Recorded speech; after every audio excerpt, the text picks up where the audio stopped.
This was not what we expected. Samsung's Galaxy S26 Ultra is shaping up to be the most ultra-familiar device we've seen in years. We were hoping for breakthroughs, but the latest leaks, they're throwing some serious cold water on that hype fire. And we need to talk about it. Hey everyone, Sam here. Welcome back. Be sure to like, share, and subscribe if you want more real talk on the latest tech before it's official. Now let's dive in. So here's the deal. We're just days away from Samsung's big Unpacked event, and the leaks are flying.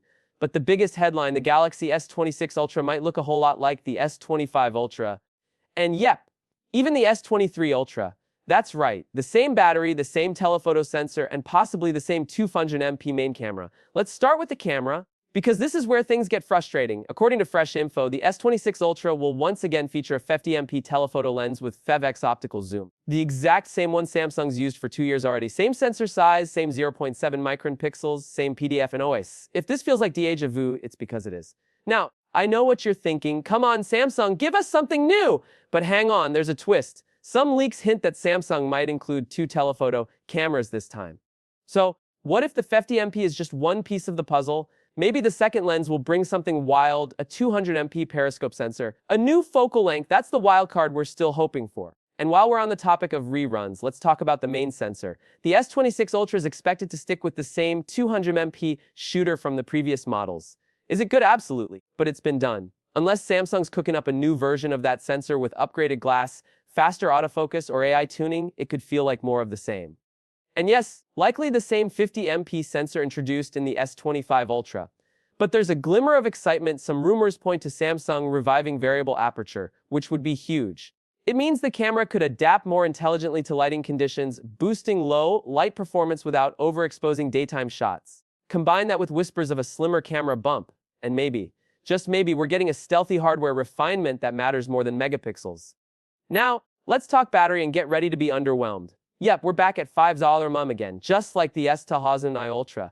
That's 5 years of Ultra with the same battery capacity. And while Samsung might use a new epoxy molding compounds EMC to shrink the internal components and cool things more efficiently, it looks like they'll use that extra space to slim the phone down, not to add more juice.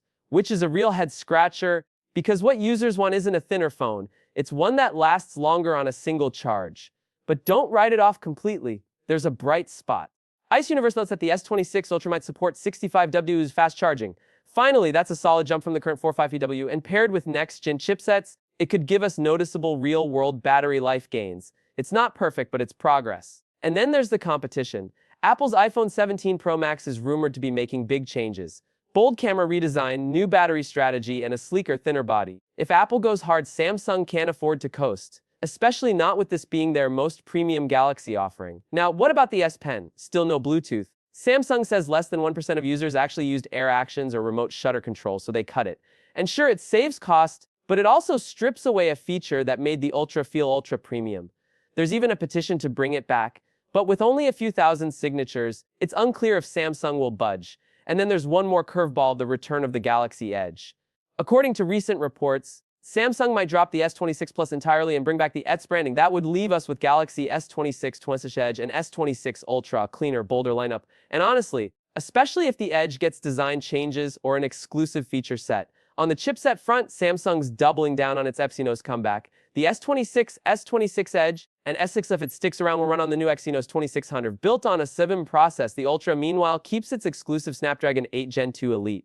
Now, the Exynos chip is rumored to be a huge improvement over the 2500, more efficient, more powerful. But let's be honest, Snapdragon still has the edge in real-world trust and performance. And finally, wireless charging. The S26 Ultra supports Qi2, but with a catch, it skips the built-in magnets. You only get magnetic alignment if you buy Samsung's official case, which is a weird move, because even smaller phone makers are baking magnets directly into their devices now. It's another small way Samsung risks looking out of step with what users expect in 2025. So here's where we're at. The S26 Ultra might not be a reinvention, it's more of a fine-tuned remix. Same battery, same camera setup, but with faster charging, a possible telephoto wildcard, and design tweaks under the hood. For someone upgrading from the S21 or S22 Ultra, it's gonna feel fresh and powerful. But if you got the S24 or S25 Ultra, you might be asking, where's the leap?